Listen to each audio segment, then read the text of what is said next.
ಶರಾವತಿ ಶರಾವತಿ ಶರಾವತಿ ಅಂತ ಇತ್ತೀಚೆಗೆ news ಚಾನಲ್ಗಳಲ್ಲಿ, social ಮೀಡಿಯಾಗಳಲ್ಲಿ ಮತ್ತು ನ್ಯೂಸ್ ಪೇಪರ್ಗಳಲ್ಲಿ ತುಂಬಾ ಸದ್ದು ಮಾಡ್ತಾ ಇದೆ.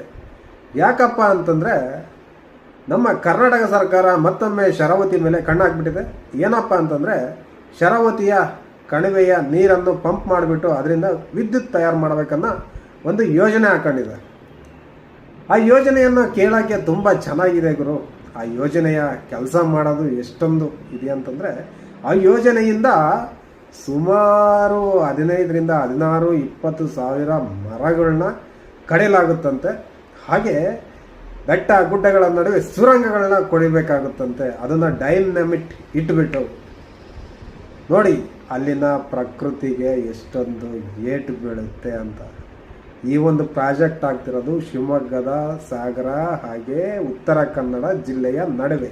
ಈ ಒಂದು ಪ್ರಾಜೆಕ್ಟಿಂದ ಎಷ್ಟೋ ಪ್ರಾಣಿ ಪಕ್ಷಿಗಳು ಜೀವನ ಕಳ್ಕೊಂತವೆ.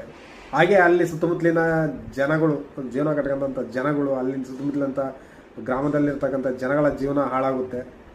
ಒಂದು ಕಡೆ ಒಳ್ಳೆ ಪ್ರಕೃತಿನ ಎಲ್ಲ ಅಂದರೆ ಪರಿಸರನೇ ಹಾಳಾಗುತ್ತೆ, ಕಾಡು ಮೇಡೆ ಎಲ್ಲ ಕೂಡ ತುಂಬಾ ಹಾಳಾಗುತ್ತೆ. ಹಾಗೆ ಪ್ರತಿ ಮಳೆಗಾಲಕ್ಕೂ ಕೂಡ ಪ್ರತಿ ಒಂದು ಗುಡ್ಡಗಳು ಕುಸಿತಾ ಬರುತ್ತೆ. ಅಲ್ಲಿನ ಜನಗಳ ಮೇಲೆ ಬಿದ್ದು ಜನಗಳು ಕೂಡ ಸಾವನ್ನಪ್ತಾರೆ. ಅಲ್ಲಿನ ಪ್ರಾಣಿ ಪಕ್ಷಿಗಳು ಕೂಡ ಯಾವುದೂ ಕೂಡ ಇರಲ್ಲ. ಮತ್ತು ಒಳ್ಳೆ ಪರಿಸರ ನೋಡಲಿಕ್ಕೂ ನಮಗೆ ಸಿಗಲ್ಲ. ಇದರಿಂದ ಈ ಥರ ಇದೆ ಗುರು. ಈ ಒಂದು ಪ್ರಾಜೆಕ್ಟಿಂದ ಎಷ್ಟು ಅನಾನುಕೂಲಗಳಿದೆ. ಅನುಕೂಲಗಳು ಎಷ್ಟಿದೆ ಅಂತ ನನಗೆ ಗೊತ್ತಿಲ್ಲ, ಬಟ್ ಅನಾನುಕೂಲಗಳಂತೂ ಸಿಕ್ಕಾಬಟ್ಟೆ ಇದೆ ಗುರು. ಅದಕ್ಕೋಸ್ಕರ ಈ ಒಂದು ಶರಾವತಿಯ ಹೈಡ್ರೋ ಎಲೆಕ್ಟ್ರಿಸಿಟಿ ಪ್ರಾಜೆಕ್ಟ್ ವಿರುದ್ಧ ಹೋರಾಟ ಮಾಡ್ತಿದ್ದಾರೆ. ಅದಕ್ಕೆ ನಾನು ಕೂಡ ಒಂದು ಕೈ ಜೋಡಿಸಿದ್ದೀನಿ, ನೀವು ಕೂಡ ಒಂದು ಕೈ ಜೋಡಿಸಿ ಅಂತ ಹೇಳ್ತಾ ಈ ಒಂದು ವಿಡಿಯೋ ನಮ್ಮ ಸೋಷಿಯಲ್ ಮೀಡಿಯಾದಲ್ಲಿ ತುಂಬಾ ಜನ ವಿಡಿಯೋ ಮಾಡಿ ಹಾಕ್ತಿದ್ದಾರೆ.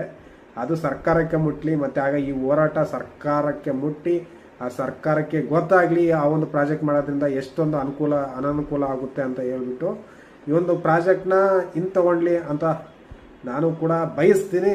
ಹಾಗೆ ನೀವು ಈ ಹೋರಾಟಕ್ಕೆ ದಯವಿಟ್ಟು ಕೈ ಜೋಡಿಸಿ. ಹಾಗೆ ಈ ಒಂದು ವಿಡಿಯೋನ ತುಂಬ ಜನಕ್ಕೆ ಶೇರ್ ಮಾಡಿ. Thank you so much.